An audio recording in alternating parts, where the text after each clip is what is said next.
The Tiara Princess Charlotte and the Birthday Ball. Hi, I'm Charlotte, Princess Charlotte. I'm very pleased to meet you, and I'm so glad you're going to keep my company at the Princess Academy. It was a very special school for special princess. And I don't know how Princess Perfecta or Princess Forget got in, but you're actually right. So, welcome to the Academy. I've been wondering if you've ever had one of those days where absolutely everything goes wrong. You have? Well, my very first day at the Princess Academy was just like that. Chapter 1. I stood in the doorway and stared. I'd never seen a school dormitory before, and I couldn't believe my eyes. It was a long, thin room, and also the walls were a lovely rose pink. It was so empty, just 6 cupboards, 6 chairs, and 6 bathrooms in nets and TV rows. And a thought hit me. Junk. I was going to have to share with 5 other princesses. I gasped. I did my best to present. It was a sort of cost, but it wasn't easy. And then I saw something else, and my mouth dropped open, and I totally couldn't close it. Not one of the beds had stained shit. They were plain white cotton. They did look very sparkling clean. But all the same, how can any princess be expected to sleep on plain cotton shit? Now, dear, unpack your things and make yourself at home. Queen Gloriana smiled at me as if everything was perfectly normal and waved me through the bed by the window. You're the first here in Rose Room, but the other princesses will be arriving any minute. They're all lovely girls, and I'm sure you'll be a great friend. My new emissary waved again as she swept away, her long velvet skirt brushing the floor as she went. Thank you, Your Majesty. I said as polite as I could, but my heart was thumping. I hurried to the window and looked out, and I was just in time to see my father's golden coach gleaming in the sunshine before it turning the corner of the drive and disappeared. If I hadn't heard someone coming up the stairs, I'd have to hurt my eyes out. I mean, what was this place? I'd been reading up about the Rosy Placed Academy from the Prepared of Perfect Princesses. For age. The brush was full of pictures of sparkling staircases and a magical lake with swans floating on their own reservoirs. Best of all, there was the Princess Academy on the birthday ball.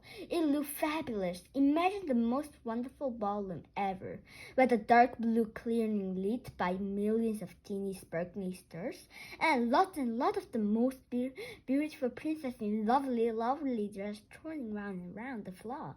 And it all happened on the very first every evening of the new school year.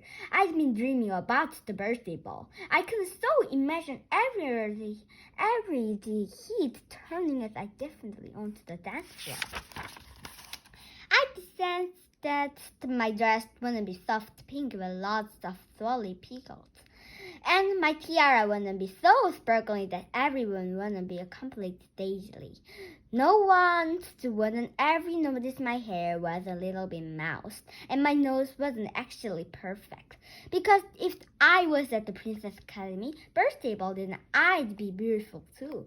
I naged Mom and Dad until they said I couldn't go to the academy. And then I naged a whole lot more until Mom agreed to let me have the dress I'd imagined. It wasn't actually right, but it was very nearly. I can every single day until the beginning of the term. But as I stared Miss Paul out of the window, I know I'd made a huge mistake. Queen Gloriana was scared. The school was too big. The dormitory was horrid. I didn't want to share a room with anyone, let alone the 5 girls I'd never ever meet. I decided I absolutely had to run away at once. "Hello," says a voice from the doorway, and I turned, blinking hard. So wonderful it was. It was honestly I was nearly crying. Chapter 2. You know how sometimes you see someone and you just know you're going to be best friends? Well, it was like that when I saw Princess Alice. She got such pretty pink cheek and dark hair. There's so of bubbly around her face and the lovely smile. She was smiling as she came bouncing into the room. "It's a big dream, isn't it?" she says cheerfully. "My big sister was here last year, and she told me it wasn't like person. It's supposed to be good for us and make us grateful for what we've got at home." She flung her suitcases on the bed next to mine. "Do you mind?" she asked. "Only I don't want to be next to someone I don't like. I feel a sort of glow inside." "That's fine by me," I said. Alice grinned. "Let's hope the others are okay." My sister was next to a princess who was so untied the whole dormitory was always getting my minus tiara points, and she snored. I couldn't help giggling, but I didn't know what she meant. "What's our tiara points?" "It's brilliant," Alice's eyes sparkling. "When you get 500, if you ever do, you get to join the Tiara Club."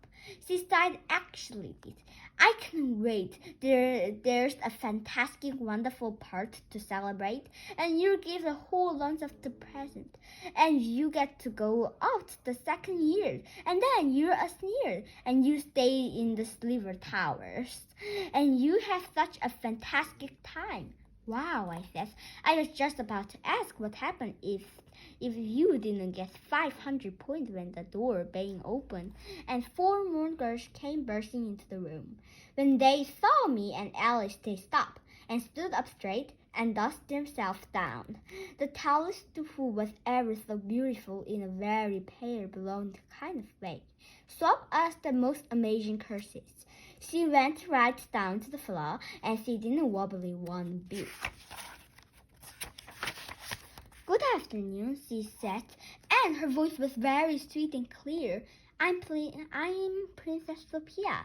They're my friends, the Princess Katie, Emily, and Daisy." "I'm Alice," Alice says, and she curses back, and she didn't want anything either.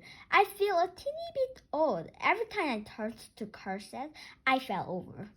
Princess Kate winked at me. She had dancing green eyes and red gold hair, their curtain all over her head. "Don't be put off by Sophia," she says. "She just can't help showing off. It's terrible bored for her, being so beautiful. But she's all right, really. Who are you?" "I'm Princess Charlotte," I says. "I've only just got here." Kate nodded. "Us too," she said, and she sat down on a bed with a most unprincess flump. "Are you excited about the ball tonight?" "We are." "What are you going to wear?" Is your dress here? Can we see it?" I shook my head. "I've only got my everyday dresses. My ball gowns are coming lately, in the largest skirt." "Mine too," Alice chipped in. Green says there wasn't any room in the coach. She giggled. She and Grandpa came with me, and they both insisted on wearing their completing robe, and there was only just room for the teeniest suitcases. Princess Emily laughed. I thought she was a serious kind of girl, but when she laughed, her blue eyes twinkling, we all came in Sophia's coach. It's unbelievable. We rattled about inside like peas in a great big golden pot, but it didn't mean we couldn't pay a load of the largest on the roof. Her voice suddenly trailed away, and she went quiet pale. "What's the matter?" asked Princess Daisy. She was the little sister of us, and she had long black hair and the biggest brown eyes you ever saw. She patted Emily's and asked me what happened. "The largest Emily says, I know the coachman brought it in our sister inside the coach, but I'm almost sure he didn't fit anything from the outside. There was a terrible silence. Then Sophia says, Are you quite sure, Emily? Kate dashed to the window and peered out. I can see our case is peeled up by the step, she says.